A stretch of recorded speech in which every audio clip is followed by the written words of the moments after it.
This is Ginger. She's a parakeet, but more specifically, she's a green cheek conure. And today, I'd love to share her life story with you.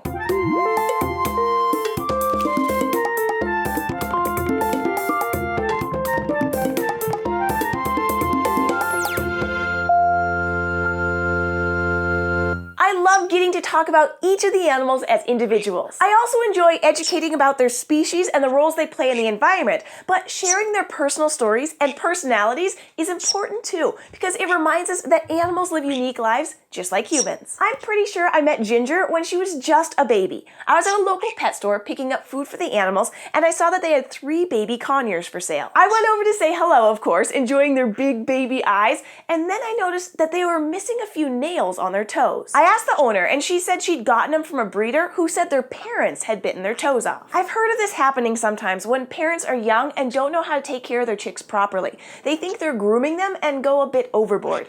Poor babies. Fast forward a year or two. I'm not exactly sure on the timing, but it's now 2010, and we get a call from the pet store owner asking if we can take in a bird that needs a little TLC. Ginger had originally been purchased by a family that had 2 other birds. She was hastily introduced, and the 2 other birds picked on her relentlessly. After a bit of this, she was separated, and then they tried introducing her again, and either she was injured or another bird was injured. The details weren't clear. I don't know how serious it was, but it was enough to have her brought back to the pet store. She was then purchased by another man who had 3 other birds and a dog. At some point, the dog got into the room and attacked the birds, knocking down all of the enclosures and killing 3 of the 4 birds. Ginger was the only survivor. The man was scared that she would be hurt by the dog too, so she was once again returned to the pet store. This is when we were called. I went in to meet Ginger and immediately noticed her unusual feat. She was missing all of the nails on her toes. When I heard that she had been sold as a baby from that pet store with missing nails, it makes me think that she was one of those babies that I had said hello to. But instead of missing just a couple nails, she was missing all 8, and her toes were malformed. She's a very sweet girl, and we've had years to build up our trust bond, so sometimes she lets me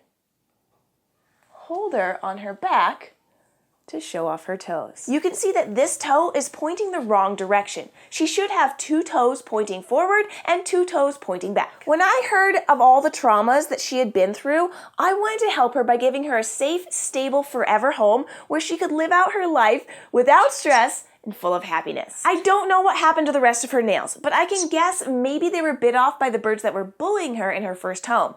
And maybe they became malformed because of the way she had to sit in order to hold on. You can see that she can perch on my finger, but she mostly prefers a flat hand because it's a moving perch and she's more stable that way. And you can see how she holds her tail straight down. And sometimes she'll rest it against my hand a bit. She's using it to help her balance. When I got Ginger home, I set her up in a space with many perches of varying sizes and shapes, and a few small shelves in case she wanted to sit on a flat surface. She settled in immediately. Ginger had previously been fed a seed-only diet, which isn't the healthiest, and it showed in her dull, poorly formed feathers. Because she was used to seeds, she didn't want to eat the parrot pellets that we offered.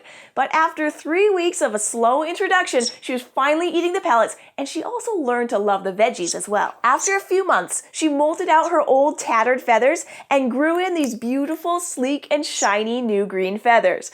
It was at this time that we wanted to introduce her to a possible friend. When we rescue an animal that's social by nature, we always try and give them an animal companion to fulfill that need. Since parrot-type birds are social, we wanted to give her a parrot companion. In 2011, we tried introducing her to a Myers parrot named Ringo, who was very shy and reserved. We chose Ringo because with Ginger's past of being bullied, we wanted a calm, passive bird who wouldn't instigate a fight. Unfortunately, it didn't work out. After a few months, we tried Lovey the lovebird, and it didn't work out. We then tried Sunny the parrotlet, and it didn't work out again. Even though each introduction process was slow, once Ginger was given free contact with the bird, she would lash out aggressively, and it was looking like she would never accept another bird as a companion. So we decided to change things up a bit. Instead of introducing her to a parrot-type bird, we tried a European starling named Jolie. This is an unusual pairing because parrots and starlings have very different diets and very different ways of communicating. We didn't know how it was going to go, but surprisingly, they cohabitated very well, though they were never best friends. Sadly, Jolie passed away in 2013. Shortly after Ginger lost her friend, we rescued a younger green cheek conure named Maui. She was about a year old and she wasn't getting much interaction from her humans. humans. When we introduced Maui to Ginger, Maui immediately sidestepped down the perch and snuggled up right next to Ginger. Ginger was completely surprised, and she gave Maui a warning nip on the head and took a few steps away. Maui moved with her. Ginger warned her again and moved away again.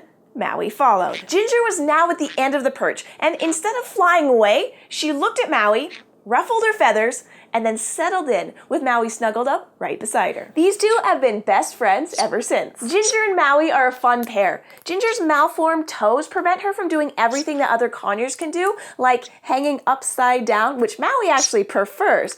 But Ginger gets around well on her perches, and every night Maui will come down and snuggle up right next to her, just like the first time they met. They also do this really cute thing where Ginger perches on the very top perch and Maui climbs over hanging from the ceiling, and they are right next to each other. So technically they're sitting next to each other, or rather hanging out next to each other. Ginger is fully flighted, and when we do public presentations, she loves showing off her skills. She's closely bonded to Maui, but she also has a long, trusting relationship with me. If I set her on a perch or another person's hands and walk away, she'll fly to me. She always flies to my head, but this way she can use her little nailless toes to grasp onto my hair and not slip off. Ginger really isn't a fan of other humans. She'll bite Augusto multiple times if he tries to hold her, and she won't let anyone else hold her for very long.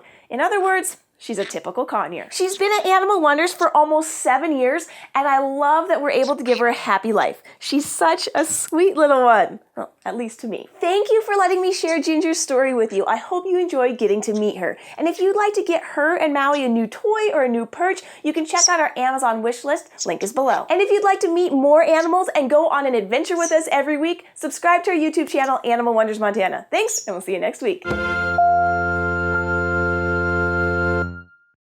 He does not like going to the vet. When he gets his procedures done, we're usually at Animal Wonders so he can stay nice and comfortable. So he's not a happy camper right now.